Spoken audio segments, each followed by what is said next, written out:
Kagabi, oh. Abangan sa hearing sa April. Ay, ito na lang. Si Madriaga. Labanan ng gutom. Abangan sa hearing sa April 14, mga kakabsat. Kailan yan? Next week. Ang next hearing, April 14. Nako, si Madriaga. The photo shoot's gonna be at a yoga. Pipilitin ni Powa palusutin ang confidential fund ni Sara. Dudurugin naman nito ni Madriaga. Okay, go! Wala nang maraming paligoy-ligoy pa. Diretso sa punto na. Maiksi lang ang komentaryo, pero diretso sa punto. Maraming kuro-kuro. May tiwali, may totoo. Dito, sa puntong diretso tayo. Punto, diretso.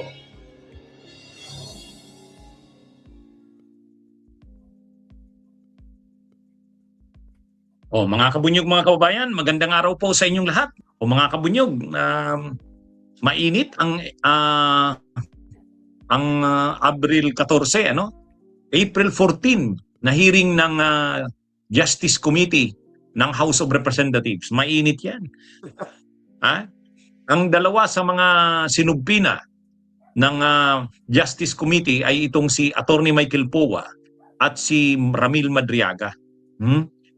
Samantala, ipinasupina ng House Committee on Justice ang dating Chief of Staff at spokesman ni Vice President Sara Duterte na si Attorney Michael Powa na tatayuring legal counsel ng BICE sa impeachment complaint laban sa kanya. Nais ng komite na matanong si Powa tungkol sa confidential funds ng BICE. Tagapagsalita ni Duterte si Powa sa Office of the Vice President at nagsilbing Chief of Staff at spokesperson sa DepEd. Hindi sumipot si Duterte maging ang kanyang defense team sa pagsisimula ng pagdinig ng komite sa mga impeachment complaint ngayong araw. Nauna na silang nagpadala ng sulat para sabihin hindi sila dadalo dahil wala raw jurisdiction ng Kamara. Sa isang press conference ngayong hapon, sinabi naman ni Powa na handa siya humarap sa House Justice Committee pero kailangang pag-aralan ang nasa subpoena. In such capacity, he has very material and relevant information on how the confidential funds in the DepEd were used, and in particular, he had a direct role in the preparation of the accomplishment reports relating to the confidential fund. I don't see any point in not appearing, so I will definitely abide by the subpoena, subject to, of course, titingnan natin kung anong laman. Pinapupunta rin sa pagdinig si Ramil Madriaga ang nagsabing dating bagman umano ni Duterte. Ipinasupina rin ng komite ang taga-Commission on Audit, mga dokumento kaugnay sa naging paggamit ng confidential funds ng BICE at kanyang SALN sa nakalipas na 18 taon. Ang dahilan bakit sinugpina yan, pangunahing issue na sinugpina yung dalawa na yan dahil sa issue ng confidential funds. Si Attorney Michael Powa ay mataas na opisyal ng Office of the Vice President at ng DepEd. Alam niya ang mga naging buo ng confidential funds ni Sara. At siya ang sinubpina para magpaliwanag tungkol sa nangyari sa confidential funds. Kaya ito mga kabunyog, malalaman natin kung sasagutin ba ni Michael Powa ang mga issue tungkol sa confidential funds. Ano kaya ang magiging paliwanag niya? O baka naman iiwasan niya o kung ano-ano namang palusot ang niya. Sasagutin niya ba ang issue ng confidential funds head-on? Ididipinsa niya ang tungkol dito o magpapalusot na naman siya na hindi niya sasagutin ang issue tungkol sa confidential funds? Pero sabi ni Attorney Powa, aattend daw siya. Hindi niya raw iiwasan yan. Kung makareceive daw siya ng subpoena, aattend daw siya. Kaya ito mga kabunyog, abangan natin. Abangan natin kung a-attend itong si Michael Powa at kung ano ang magiging sagot niya. Kasi ang rason bakit siya sinugpina tungkol sa issue ng confidential funds, pagpapaliwanagin siya bilang mataas na opisyal ng Office of the Vice President at ng DepEd ni Sara Duterte. Ito namang si Madriaga, maraming nabanggit si Madriaga tungkol sa kanyang sinumpaang salaysay. Pero ang pinaka-importante doon, yung tungkol din sa confidential funds. Pero kung itong si Puwa ay siyempre ipagtatanggol ang Vice Presidente sa issue ng confidential funds, itong si Madriaga, ang testimonya nito na matapos ma-encash yung mga confidential funds, na-encash yung mga milyon-milyong cheque,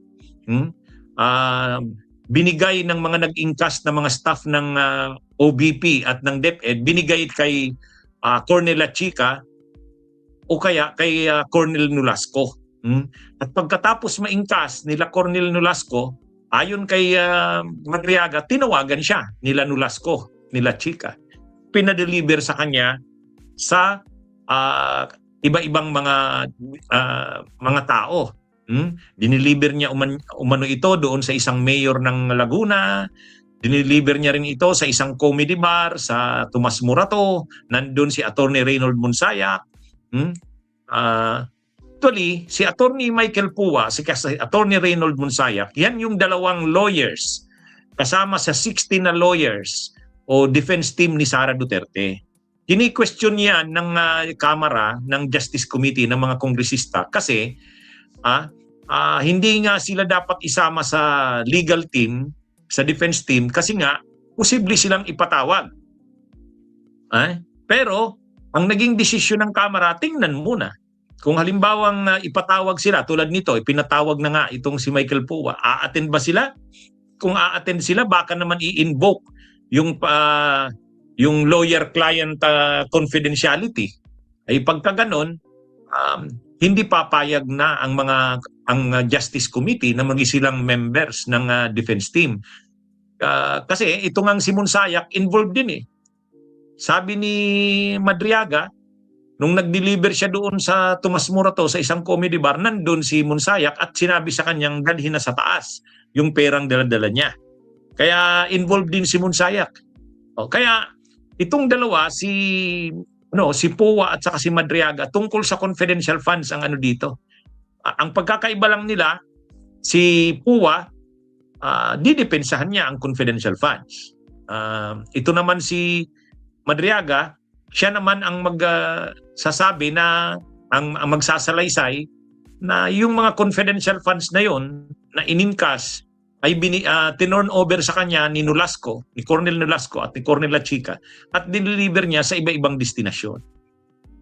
Ang isa pang dineliveran di umano ni Madriaga ay yung dun sa ombudsman. Sa ombudsman, nandun yung attorney Ryan Kilala. Dun niya dineliver ito. Kinarga niya ito sa isang kotse na kinalaunan, yung kotse na yun ay na-identify na kay attorney Ryan Kilala. Kaya ito mga kabunyog, magiging mainit talaga ang hearing sa April 14, sa Abril 14. Sa confidential funds kaagad ang mapag-uusapan, confidential funds kaagad. Kasi sa picture na yon, sinubpi na si Michael Puwa, sinubpi na si Madriaga.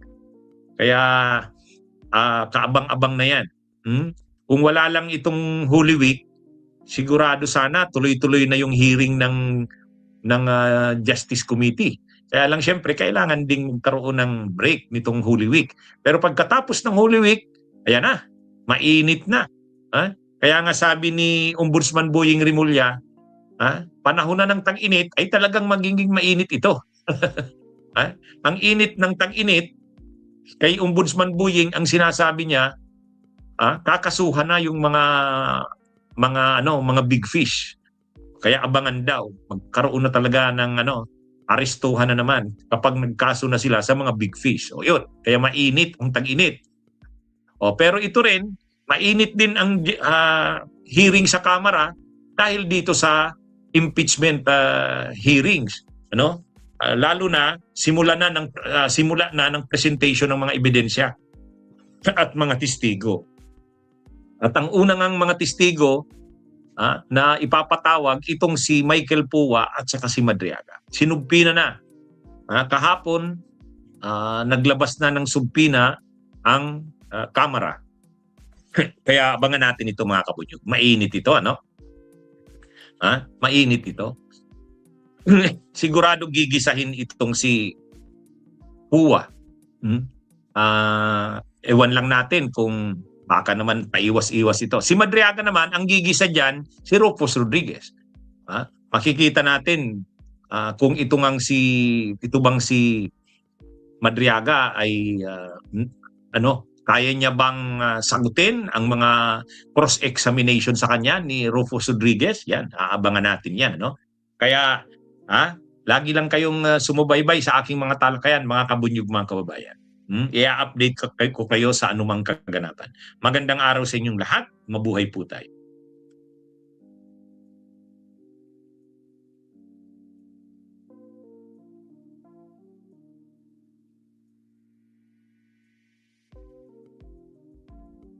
Nakamute tayo. Salamat, Attorney Enzo Recto. Sorry, nakamute tayo.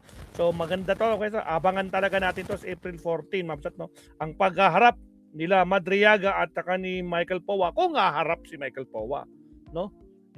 Tingnan natin kung anong mangyayari. At sigurado na ako gisang-gisa tong mga to.